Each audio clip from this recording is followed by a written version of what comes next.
بسم اللہ الرحمن الرحیم۔ السلام علیکم۔ رمضان کی ابتدا اسلامی تقویم کے مطابق ہجری کیلنڈر کے 9ویں مہینے کے طور پر ہوئی اور اس کی بنیاد قرآن و سنت میں موجود ہے۔ رمضان کے آغاز اور اس کے روزوں کی فرضیت کا پس منظر درج ذیل نکات میں واضح کیا جا سکتا ہے۔ اسلام سے پہلے بھی عربوں میں روزہ رکھنے کا رواج کسی نہ کسی شکل میں موجود تھا۔ مختلف مذاہب اور قبائل کے لوگ روحانی تسخیر کے لیے مخصوص دنوں میں کھانے پینے سے پرہیز کرتے تھے۔ اسلام میں رمضان کے روزے ہجرت کے دوسرے سال 2 ہجری 624 عیسوی میں فرض کیے گئے۔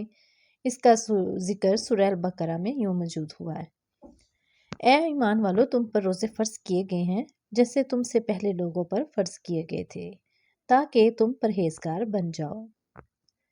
یہ آیت رمضان کے روزوں کی فرضیت کا اعلان ہے اور اسی سال مسلمانوں نے پہلا روزہ اور رمضان روزوں کے ساتھ گزارا۔ رمضان کا آغاز چاند دیکھنے سے ہوتا ہے، جیسا کہ نبی کریم صلی اللہ علیہ وسلم نے فرمایا: چاند دیکھ کر روزہ رکھو اور چاند دیکھ کر عید مناؤ، اگر بادل ہوں تو مہینے کو 30 دن مکمل کرو۔ رمضان صرف بھوک پیاس کا نام نہیں، بلکہ یہ روحانی تربیت، صبر، تقوی اور اللہ کی قربت حاصل کرنے کا مہینہ ہے۔ اس میں عبادات، قرآن کی تلاوت، صدقہ خیرات اور دعا و ذکر کی خصوصی تاکید کی گئی ہے۔ پہلا رمضان جو مسلمانوں نے روزے رکھ کر گزارا وہ نبی کریم صلی اللہ علیہ وسلم کے مدینہ ہجرت کے بعد کا دوسرا سال تھا۔ اسی رمضان میں غزوہ بدر پیش آیا، جو اسلامی تاریخ کی پہلی اور بڑی جنگ تھی۔ رمضان کے آخری عشرے میں لیلۃ القدر کا ذکر قرآن میں آیا ہے۔ ہم نے اس قرآن کو شب قدر میں نازل کیا۔ یہ رات 1000 مہینوں سے بہتر قرار دی گئی ہے اور اس میں عبادت کا بہت زیادہ ثواب ہے۔ رمضان کی ابتدا ایک روحانی، جسمانی اور اجتماعی تربیت کے طور پر ہوئی، جس کا بنیادی مقصد مسلمانوں میں تقوی، صبر اور قرب الہی پیدا کرنا تھا۔ آج بھی مسلمان دنیا بھر میں اس مقدس مہینے میں کو نہایت عقیدت و احترام کے ساتھ گزارتے ہیں۔ نبی اکرم صلی اللہ علیہ وسلم کے کئی فرامین رمضان المبارک کی فضیلت اور اس میں کیے جانے والے اعمال کے بارے میں موجود ہیں۔ یہاں چند اہم احادیث پیش کی جا رہی ہیں۔ نبی کریم صلی اللہ علیہ وسلم نے فرمایا: جب رمضان آتا ہے تو جنت کے دروازے کھول دیے جاتے ہیں، جہنم کے دروازے بند کر دیے جاتے ہیں اور شیاطین کو جکڑ دیا جاتا ہے۔ رسول اللہ صلی اللہ علیہ وسلم نے فرمایا: ابن آدم کا ہر عمل اس کے لیے ہے سوائے روزے کے، کیونکہ وہ خاص میرے لیے ہے اور میں ہی اس کا بدلہ دوں گا۔ نبی اکرم صلی اللہ علیہ وسلم نے فرمایا: روزہ ایک ڈھال ہے، بس روزہ دار نہ فحش بات کرے اور نہ جہالت والا کام کرے۔ اگر کوئی اس سے جھگڑے یا اسے گالی دے تو وہ اتنا کہہ دے: میں روزہ دار ہوں، میں روزہ دار ہوں۔ نبی اکرم صلی اللہ علیہ وسلم نے فرمایا: سحری کیا کرو کیونکہ سحری میں برکت ہے۔ اسی طرح فرمایا: لوگ ہمیشہ بھلائی میں رہیں گے جب تک وہ افطاری میں جلدی کریں گے۔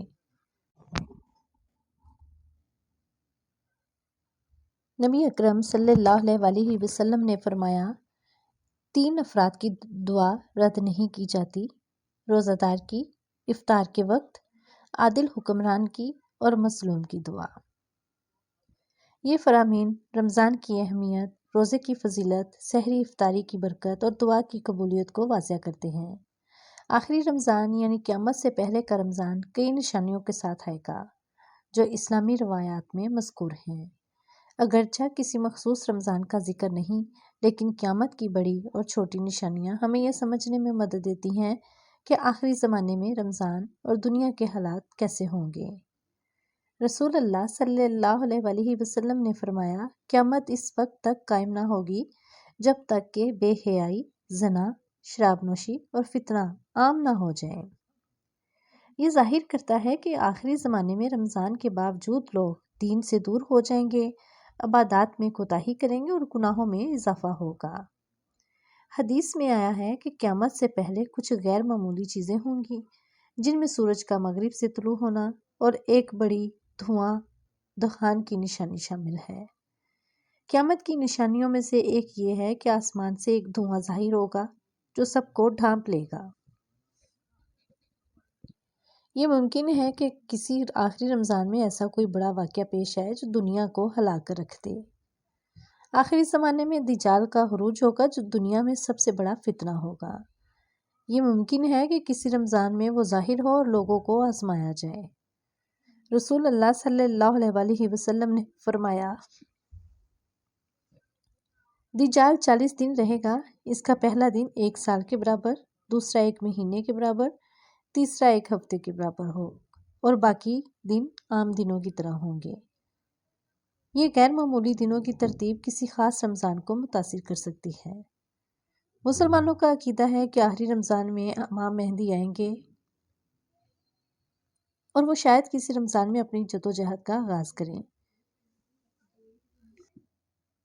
اسی طرح نبی عیسیٰ دجال کو ختم کرنے کے لیے نازل ہوں گے اور وہ کسی آخری رمضان میں امت کو راہ راست پر لانے میں مدد دے سکتے ہیں۔ حدیث میں آتا ہے کہ آخری زمانے میں قحط سالی اور شدید مشکلات ہوں گی۔ ممکن ہے کہ کسی آخری رمضان میں کھانے پینے کی چیزیں نایاب ہو جائیں اور لوگوں کو سخت آزمائشوں کا سامنا ہو۔ یہ قیامت کی بہت بڑی نشانیوں میں سے ایک ہے اور اگر یہ کسی رمضان میں پیش آئے تو اس رمضان کے بعد کوئی توبہ قبول نہیں ہوگی۔ رسول اللہ صلی اللہ علیہ وآلہ وسلم نے فرمایا، جب سورج مغرب سے طلوع ہو جائے گا تو اس کے بعد کسی کی توبہ قبول نہیں ہوگی۔ آخری رمضان عام رمضانوں کی طرح نہیں ہوگا۔ اس میں دجال، فتنہ، امام مہدی، نبی عیسیٰ کی آمد اور شاید غیر معمولی آسمانی نشانیاں ظاہر ہوں گی۔